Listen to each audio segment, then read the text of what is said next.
O Paulo Figueiredo pediu a palavra porque ele quer fazer um comentário em relação às manifestações que completaram um mês em frente aos quartéis. Não é isso, Paulo? É verdade, muito em cima da fala do Zé Maria Trindade, e nós temos que cumprimentar o Zé Maria Trindade pela coragem de colocar as coisas da forma que ele pensa, sem se preocupar com o que a plateia vai gostar, o que não vai gostar. Eu aprecio muito isso, Zé. Quando a pessoa fala assim, eu falo o que eu penso. Se o pessoal vai gostar ou não vai gostar, isso é outro problema. Isso é uma característica boa. Eu prefiro estar no ar, ombro com alguém que pensa dessa forma, do que com outros que a gente sabe como é que são, que o negócio deles é jogar para a plateia. Então, tem dia que a gente vai agradar, Zé, tem dia que a gente vai desagradar. Isso aí é da vida e eu fico, na verdade, eu considero uma virtude muito grande. Agora, eu tenho que te falar, assim, e aí discordando não da forma como você falou, mas da substância, né? Eu acho que o meu sentimento e de boa parte da população, não é de aceitação da eleição do Lula, não. Não é, não. Se amanhã o presidente Bolsonaro aparecer e disser, olha, Lula ganhou, aceitem, vamos fazer oposição e tudo mais, eu vou, olha, presidente Bolsonaro, agradeço o serviço prestado à nação, mas eu vou continuar exigindo que nos resgatem dessa ditadura que nós nos encontramos. Porque é uma questão de legitimidade. Que o Lula foi eleito é indiscutível. Agora, se ele foi eleito de forma legítima ou não, eu não sei. Não é que eu não sei. Eu não sei, as Forças Armadas não sabem, a Coligação pelo Bem do Brasil não sabe, o movimento lá do voto lá não sabe, o povo que está um mês na frente dos quartéis, nas ruas, que a gente está lidando aqui, não sabe.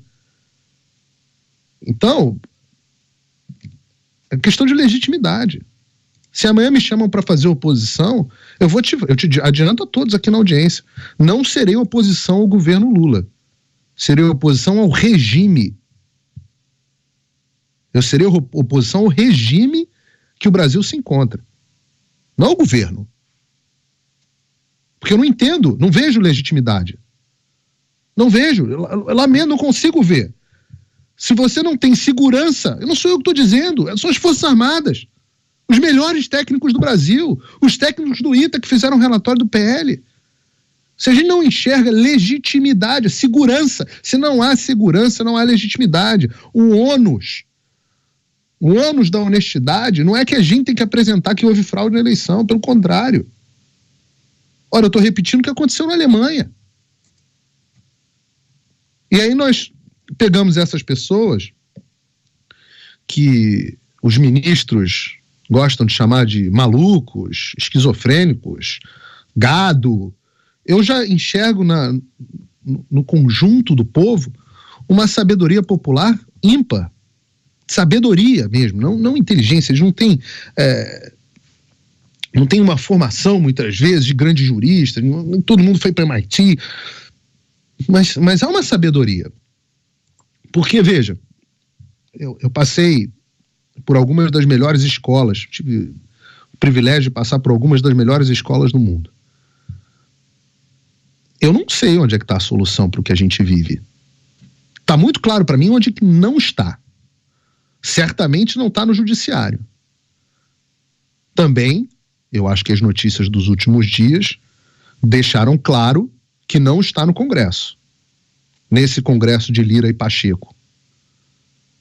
Também não me parece, e conversei isso ontem com o Gerson, não me parece que esteja no Conselho da República. Eu acho que o Conselho da República corre o risco até de legitimar o caos no que nós vivemos. Porque vejam, se você leva o assunto ao Conselho da República, que tem uma composição lá qualquer, 3, tem lá, o Pacheco tá lá, tem lá 3 indicados por eles e tudo mais, não sabemos quem são os cidadãos que ocupam, como é que eles se posicionam. Se você leva ao Conselho da República e o Conselho da República resolve dizer que está tudo certo, é mais uma instância, digamos assim, e a imprensa, claro que se aproveitaria disso, para legitimar a situação caótica na qual nós estamos. E aí eu vou ter que ler aqui de novo. Por alguns dias consecutivos eu vou ter que ler o Olavo de Carvalho. O óbvio dos óbvios. Uma democracia não pode ser instaurada por meios democráticos. Para isso ela teria que existir antes de existir. Nem pode, quando moribunda, ser salva por meios democráticos. Para isso ela teria de continuar saudável enquanto vai morrendo. O assassino da democracia sempre leva vantagem sobre os defensores dela. Ele vai suprimindo os meios de ação democráticos e quando alguém tenta salvar a democracia por outros meios, os únicos possíveis, ele o acusa de antidemocrático. É assim que os mais pérfidos inimigos da democracia posam de supremos heróis da vida democrática. E a gente está discutindo exatamente isso. Tem PEC agora para salvar a democracia dos antidemocráticos, dos mais pérfidos inimigos da democracia.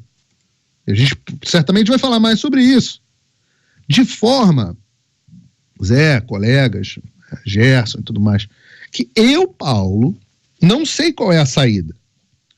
Eu já falei aqui várias vezes que eu acho esse assunto dificílimo. Não sei o que tem que ser feito, é muito difícil. Não concordo inteiramente com a interpretação, com a forma como é visto o artigo 142 por alguns, como se fosse um poder moderador. Compartilho das mesmas preocupações que o Fernão. Na hora que militares assumem o poder de alguma forma, ou arbitram o poder de alguma forma, quando será que eles vão sair? É para ficar um ano? É para convocar novas eleições? Quem vai julgar isso? Quem vai conduzir esse processo? O desembargador lá fala para prender o Alexandre de Moraes. Quem vai julgar o Alexandre? Quem vai confirmar a prisão? Quem vai fazer audiência de custódia? Todas essas preocupações são preocupações legítimas. Duras, difíceis. Por outro lado, até agora, eu não vi uma saída para o Brasil que não passe por artigo 142. Eu não vejo uma saída para o Brasil que não passe pela figura do presidente da República. E por isso a minha exortação pela sua liderança, porque não há outra no momento também. Então, agora, dizer, o Lula vai assumir, é isso mesmo, abaixa a cabeça. Zé, nós somos os imbrocháveis. Nós somos o exército dos imbrocháveis. Não desistam. Não desistam. Essas pessoas que estão nas ruas há 30 dias são o exército de imbrocháveis do Brasil. E que orgulho. Porque eu cresci ouvindo que brasileiro não ligava para nada além de futebol. Copa do Mundo está rolando e as pessoas estão engajadas com a política de uma forma que nunca tiveram. Então, não vamos aceitar, não. Não perdemos, mané. Não aceitamos que dói menos.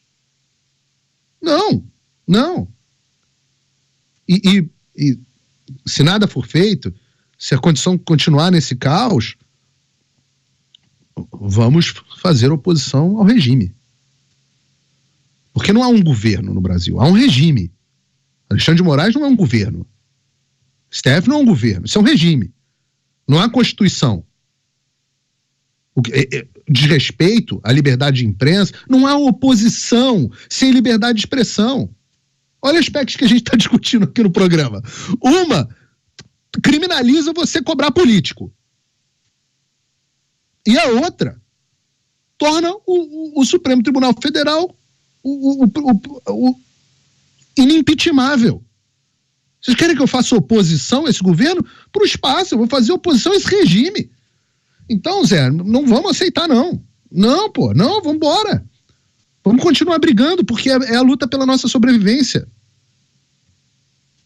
Isso. Só para fechar o assunto, vou te dar um presente de Natal. Pauta, só para fechar o assunto, Fernão, um minutinho, por favor. Eu vou dar um presente de Natal pro Paulo. 2 escarradeiras, Paulo. Uma com o retrato do Lula no fundo, outra com o escudo das Forças Armadas. Aí você, todo dia, quando você acordar do ano que vem em diante, você dá uma escarrada em cada um. Primeiro eu queria dizer aqui pro Fernão que eu jamais vou escarrar nas nossas Forças Armadas, porque isso seria a mesma coisa que escarrar em mim mesmo, né? O primeiro Figueiredo que chegou no Brasil chegou para ser, no século XVII, Capitão Mor. Diamantina, lá em Minas Gerais, nas minas lá do Arraial do Tijuco, Diamantina, aquela região. De lá para cá, minha árvore inteira é de militares. Se eu voltar, puxei minha árvore genealógica, de lá para cá é todo mundo militar. O meu tataravô, inclusive, o João Figueiredo, o avô do presidente João Figueiredo, todo mundo conhece, foi quem fundou a intendência do Exército, Guerra do Paraguai e tudo mais. O filho dele, o general Euclides Figueiredo, meu bisavô, comandou a Revolução de 32, lutou contra a ditadura Vargas, aliás, algo que une as nossas famílias, inclusive. Depois ele foi ser deputado constituinte em 46, mas sempre general, né? Meu avô dizia, nunca vou ser um homem tão grande quanto meu pai. E o filho dele, né, o general João Figueiredo, foi um general exemplar, 01 em todos os cursos que fez. Então é impossível para mim escarrar, cuspir nas Forças Armadas, porque você cuspir no meu DNA, no meu sangue. Agora, eu posso escarrar e cuspir em alguns generais, né? Alguns, especificamente, não nas Forças Armadas, e foi por isso, inclusive, que eu trouxe aqui para dar nome aos bois, para as pessoas saberem quem é quem, justamente para não manchar a instituição. Eu tenho medo, preocupação, que hoje as instituições que são tidas como mais confiáveis do país, como disseram os coronéis nas suas cartas, na carta que assinaram, as instituições são tidas como as mais confiáveis do país, hoje talvez sejam as mais confortáveis, mas eu quis dizer confiáveis, as instituições mais confiáveis do país, talvez a população perca parte dessa confiança ao notar que eles estão surdos, né? Estão surdos. Então, jamais, escarrar nas Forças Armadas, jamais. No Lula e em alguns generais terei o maior prazer.